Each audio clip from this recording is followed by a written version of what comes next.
This episode of Banner Health's Making the Rounds podcast will explore various aspects of fetal surgery, from diagnosing fetal issues to advancements in fetal surgery and neonatal care. We'll also talk through some of the advantages your patients have if they're treated at a Banner Children's facility. To learn more about these topics or other pediatric-related offerings at Banner Children's, please visit bannerhealth.com/pediatrics. Making the Rounds dives into medical topics with those who know them best, healthcare providers. My name is Bridget, and I'll be your host for today's episode. If you're new to our podcast, thank you for tuning in. And if you're a regular listener, welcome back. With me today is Dr. Kenneth Liechty, Director of Fetal Medicine at Banner University Medical Center, Tucson, and Surgeon-in-Chief of Banner Children's at Diamond Children's Medical Center. Dr. Liechty is also the Division Chief of Pediatric Surgery at the University of Arizona College of Medicine, Tucson. Welcome, Dr. Liechty, to Making the Rounds. Thank you for having me. I look forward to discussing something that I'm very passionate about, fetal medicine and care of children. Thank you, Dr. Liechty.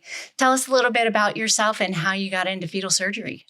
I'm a pediatric and fetal surgeon, so part of our training is laboratory time to prepare for fellowship in pediatric surgery, and I was fortunate enough to do this at Children's Hospital of Philadelphia, where the biggest fetal center is, and that's where Scott Adzik expanded on what Mike Harrison had built at the University of California, San Francisco. So CHOP became quickly the biggest fetal treatment center in North America, and so to be part of that build and be there from the origin, that's kind of what ignited the passion in me for fetal medicine and to be part of that. Well, we're lucky to have you not only here at Banner Children's, but here in Southern Arizona and Arizona for that matter, as you're one of the only fetal surgeons in this state. Is that correct? Yeah, their offerings of fetal intervention are limited in this state to mostly minimally invasive small procedures. But we bring the full spectrum of fetal intervention and fetal care here. So they're in the desert Southwest. There's no one from LA to Louisiana, St. Louis, somewhere in there. And northwise, it's Colorado and Utah. So there's not a lot of opportunities for families here. So they have to travel to get this kind of care. So that's one of the things that brought me here. I'd taken care of a number of patients from Arizona when I was in Colorado, and some of them ended up relocating there because of need for care. So to build that kind of thing to serve families here in Arizona was one of the big draws, so that families don't have to travel away from their support networks and people that can help them in the care of these kids. So that was a great opportunity to come here. Well, thank you, Dr. Liechty. So when we speak of this care, let's dive in with our listeners here. Could you provide us with a brief overview of what fetal surgery really entails and why it's a critical component in fetal care? Fetal surgery, it's a little misnomer because it says surgery, but it's really all-encompassing. It's a multidisciplinary approach to, fetal anomalies. You can imagine as an expectant parent, you go to your 20-week ultrasound, you're thinking you're going to get these great pictures of the baby and, profiles and things like that, and you find out something's wrong. And it could be something small, could be something large, it could be something that referring provider has never seen. And so you as a parent are distraught and stressed out. And so you want an answer right away. Well, you can go get your MFM visit, then another visit with a cardiologist, and the whole workup could take weeks. But a fetal center actually concentrates all of that expertise in one space so that families can come here and in one day they get imaged. They get a fetal MRI, they get fetal echocardiography, and they meet with our team, and we give them an accurate diagnosis based on what the imaging shows and an accurate depiction of what their prognosis will be and what to expect in the coming weeks, months, and after birth years. So it's accuracy in diagnosis. It's giving them an answer, helping them prepare for the unknown. And answering their fears. A lot of times it's very satisfying to them that these questions are answered in a quick fashion rather than a series of multiple appointments, and maybe even having to travel outside the region to get those kind of questions answered. So what we see on a daily basis, some providers may see only one or two of them during their whole career. So it's also a concentration of expertise with the fetal anomalies so that we can provide the answers they need. And Dr. Liechty, you mentioned accuracy in diagnosis. When are most fetal issues identified, and what are some of the typical signs that prompt further investigation?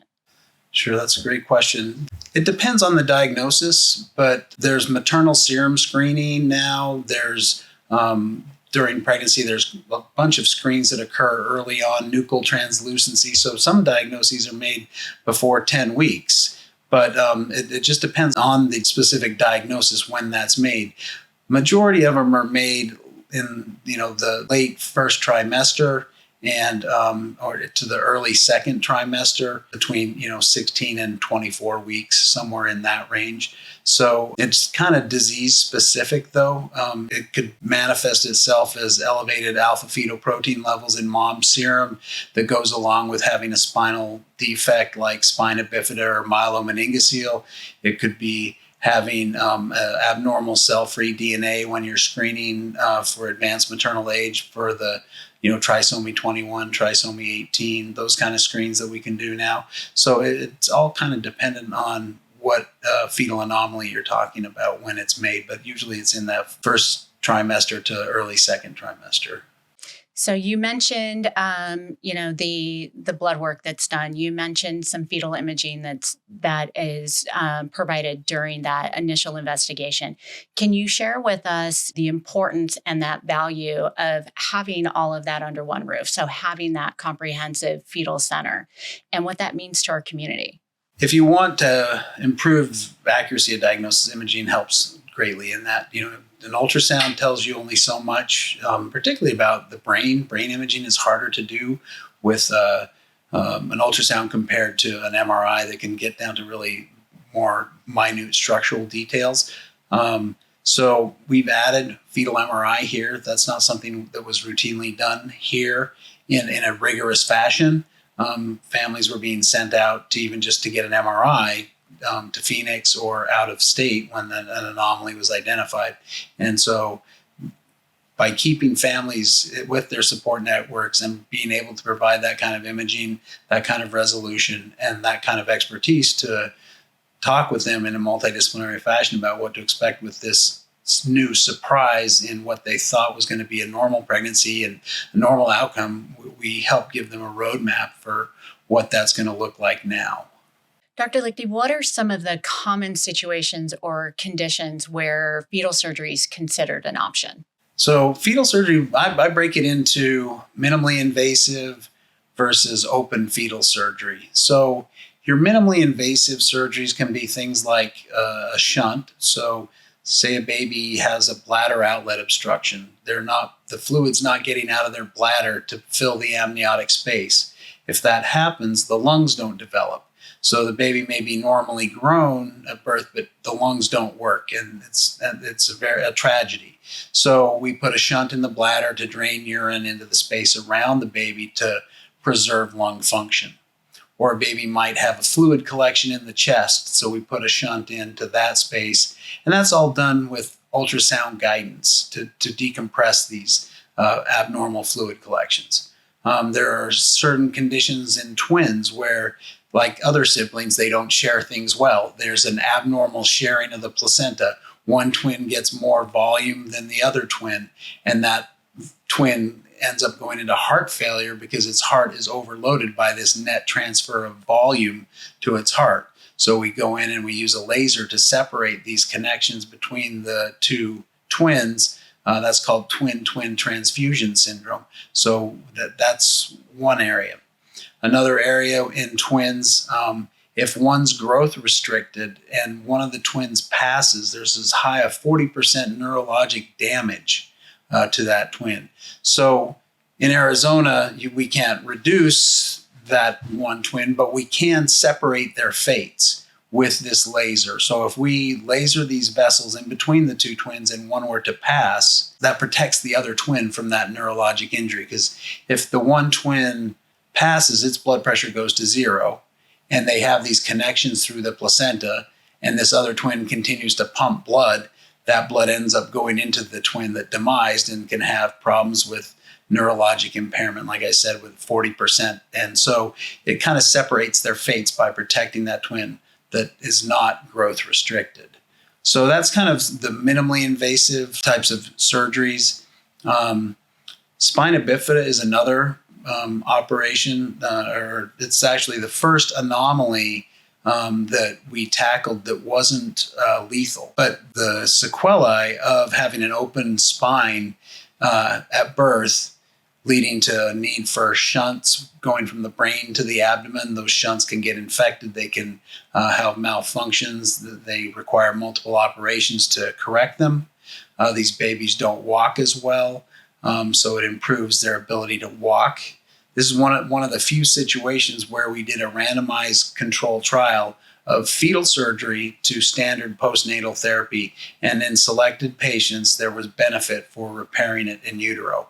And that can be done open, or it can be done fetoscopic, but it needs to be done the same way. If you're going to do it fetoscopically, it needs to be done the same way as the open. And currently that's not been the approach in most centers. So that's something, an area of dispute and controversy. We currently are doing them open and have very good outcomes with that. There's another type of open fetal surgery where it's called an exit, ex utero interpartum treatment procedure.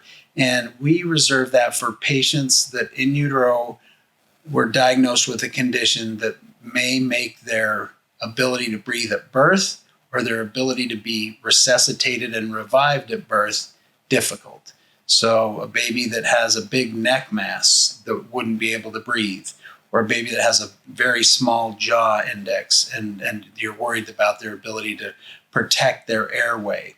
Or they have something called laryngeal atresia, where the whole airway is disconnected and they wouldn't be able to breathe at birth. So what that involves is mom going to sleep, having a general anesthetic. We expose the abdomen, uterus, open the abdomen, bring out the uterus, and open the uterus while mom's under an anesthesia to keep that uteroplacental blood flow going. We'd bring out the baby's head and we'd intubate them or give them a tracheostomy. And it's safer to do it that way because if you don't do it that way and you deliver them, you have 5 minutes before brain injury occurs. And we've shown that we can operate like this for up to an hour and a half safely without changes in the blood gas for the baby. We've used this also for very large masses in the chest and what's called the sacrococcygeal teratoma, which is a mass on the lower back that can be as big as the baby and can compromise resuscitation at birth if it ruptures or bleeds into it. So we use that kind of strategy to resect those kind of masses where we're worried about their resuscitation after birth. And finally, there are some open procedures where if we have a mass in the chest that's pressing on the heart, we'll open the uterus, expose the chest and open the chest and take out the mass, close the chest and leave the baby back inside and allow for more growth and more gestation to occur. So that's another open fetal surgery that we've done and would offer to our patients here. This is amazing. It shares the potential risks and disabilities that can happen if there is an untreated fetal condition. And these interventions really do have that advantage for future mobility of some of these babies and the neurological effects and just omitting a lot of these long-term conditions, like you had mentioned with spina bifida. When we look at that importance of not only the fetal surgical intervention, but the care afterwards, we have an amazing neonatal unit here at Banner Children's. And can you share why that's such a critical component in the journey from fetal surgery to postnatal life? And can you share with us some of the subspecialists that work with you? As you had mentioned, there's a mass on the heart. We have fetal cardiologists. There's a neurological issue, we have pediatric neurosurgeons. Can you share with us a little bit of that importance of that overall journey in that neonatal care? So once this anomaly has been identified, we bring to bear a whole multidisciplinary team for that. That includes fetal surgeons like myself, pediatric surgeons, maternal fetal medicine specialists, neonatologists to talk with the family. If in the case of spina bifida or myelomeningocele, we bring in our pediatric/fetal neurosurgeons. If it's an airway issue or a cleft palate or something like that, we bring in our pediatric fetal plastic surgeons or pediatric ENT surgeons to help talk to the family about that. So it provides this continuum of care. And my job is to orchestrate that from prenatal life to, does this baby need a specialized delivery procedure, and, with the NICU and with our neonatal colleagues? Are we worried about resuscitation? Do we need to do that exit procedure that I mentioned earlier where we operate on placental bypass? Is there something around the time of delivery we need to do differently? Or is it we need to deliver earlier?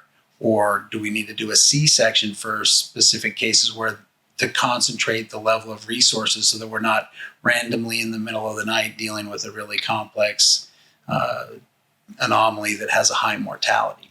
So to improve that type of care. So having expertise along the whole spectrum, and it includes neonatology, it includes like you mentioned, pediatric neurosurgeons, ENT, plastics. It also involves some of the medical sides like the cardiologists. We also have pediatric cardiac surgery here. So some anomalies we warrant cardiac intervention prenatally.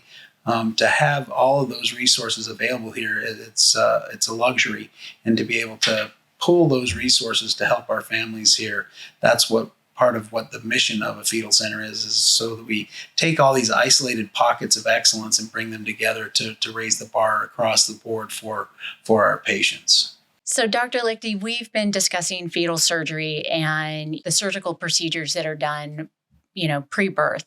But what are some of those procedures that are done postnatal? You mentioned earlier that you are not only a fetal surgeon, but a pediatric surgeon. Can you share with us some of the conditions that you treat here at Banner Children's? That's a great question. We, as a fetal surgeon, most of what we do is accuracy in diagnosis and helping families be comfortable at the time of delivery of what to expect. There are some interventions that we talked about, but for the postnatal, after delivery, and we figured out this is the way they needed to deliver based on our multidisciplinary fetal care center, but we also see a big increase from fetal surgery in our neonatal type surgeries where there's needs for taking care of these babies after birth, whether it's a congenital diaphragmatic hernia that requires heart-lung bypass, or whether it's a giant omphalocele where all of the abdominal contents are out in a sac outside the abdominal wall, repairing that. So it really results in an increase in these types of neonatal surgeries that may not need an intervention in utero, but are going to need care after birth. It can be big chest tumors, things like that we would take care of after birth. So it also concentrates expertise in dealing with these small patients and taking care of this neonatal surgery as well. As a pediatric surgeon, we do the full spectrum of pediatric surgery from neonatal surgery. That's been my passion as a fetal surgeon, but we also do chest wall reconstructions and things like that historically haven't been as aggressively pursued here in Tucson. Dr. Liechty, when we look at the timing of care, so having a comprehensive fetal surgery center, we have our postnatal care, we have our neonatal unit, and we have our pediatric surgery team. Can you tell us the benefit of having that and what that timing means in the care and the recovery of these patients? That's a great question. The fetal program helps us develop a roadmap for care. Do they need fetal intervention or do they need care after birth? And is it in the neonatal period or is it a couple months down the road after birth? So it kind of sets the roadmap for the parents and their expectations. So some surgeries need to occur at birth because of the anomalies such as a diaphragmatic hernia that can lead to respiratory failure, and they have to be put on a heart-lung bypass machine while we're managing this problem. Or they need their abdominal wall repaired because all of their bowel and everything were outside their abdomen when they were born. So that takes some time. Certainly you can't go home like that. But then there are other tumors and things that you want to let the baby get bigger, and then a couple months down the road take care of that problem as well. So a lot of it's driven by the condition, but we try and set those expectations with the families before birth because we've encountered them. So we're their continuity from prenatal diagnosis to postnatal care. And so that's a great benefit of having the neonatal team and the ability to do that here as well. So it's truly a team effort. Oh, that's wonderful. Thank you for sharing that. I want to shift our focus a little bit. We've been talking about fetal surgery and the care that we have in our fetal pediatric surgical team. Can you discuss a little bit about, the role with caring for the expectant mother?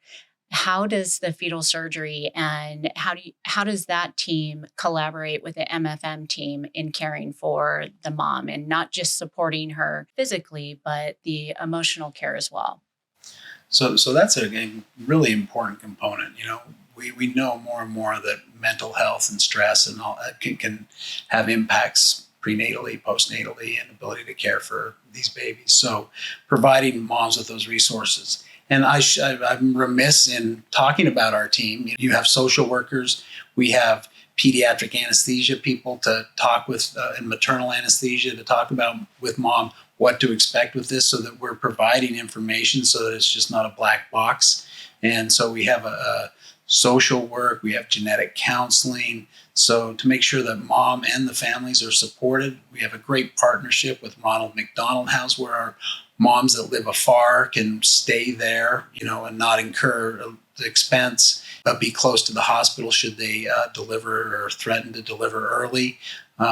So to make sure that the moms are supported, we have a palliative care team if it's something that's a lethal anomaly to meet with the family, and so that their wishes and care plans are respected, and also that it helps bring closure. It's a tragic time, and it's definitely hard for them if it's a lethal anomaly, but to have the support and memories of that and help create memories. We have a whole palliative care team to help with that and to make sure they're supported there. So it really does take a village. Our nurses are amazing, nurse practitioners, OB, labor and delivery nurses, just to have everyone involved in this team. It is truly a team effort.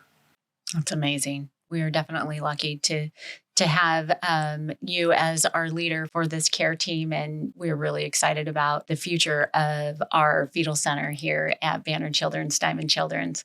When we talk about the mothers, Dr. Liechty, I know in a previous conversation we had talked about the long-term considerations after a mom has undergone fetal surgery. It can be minimal.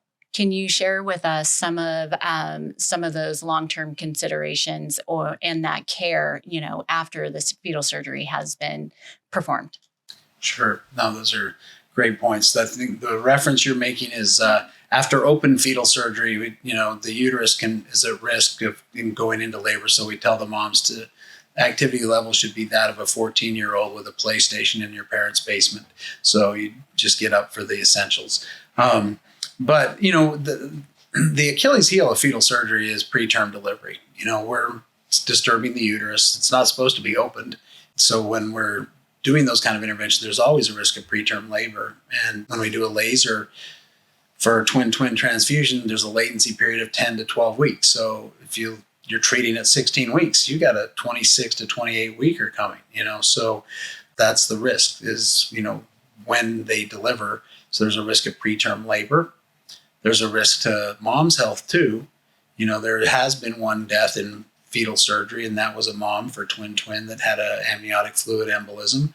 And so we are very prepared and sensitive to that if that should occur during anesthesia to have the blood available and the treatments that we need to do to prevent that. The mom's trial that was the trial that demonstrated the efficacy of fetal surgery for spina bifida. Some of the maternal complications were related to the uterus, dehiscence, the uterus, opening.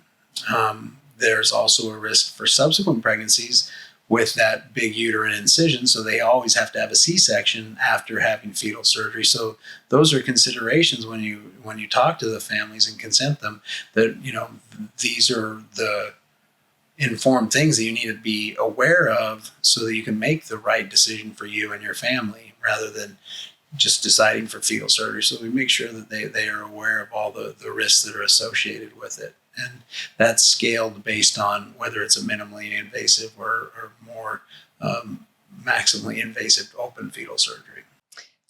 So as you're sharing that, you're triggering my next question here is the advancements in fetal surgery.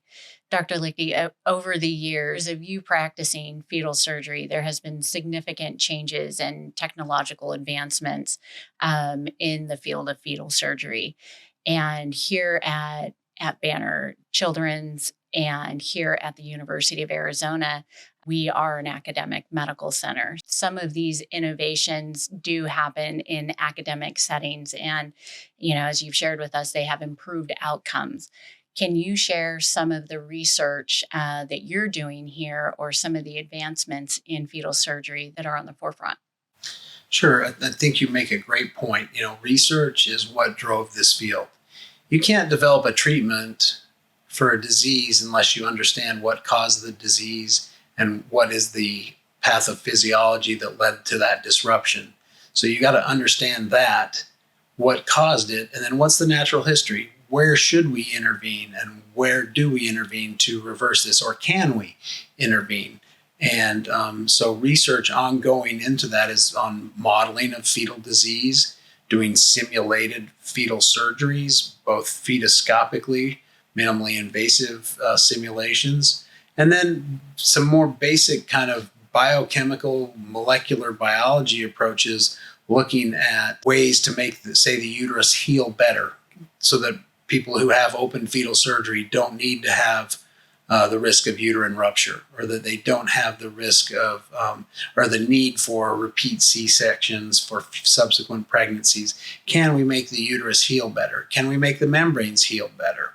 Can we do strategies like that? And then finally, there's a whole interest in molecular medicine, treating these diseases of inborn errors of metabolism and errors in the hematologic system using novel gene editing tools, CRISPR-Cas, and doing kind of gene therapy for these kind of isolated anomalies before birth.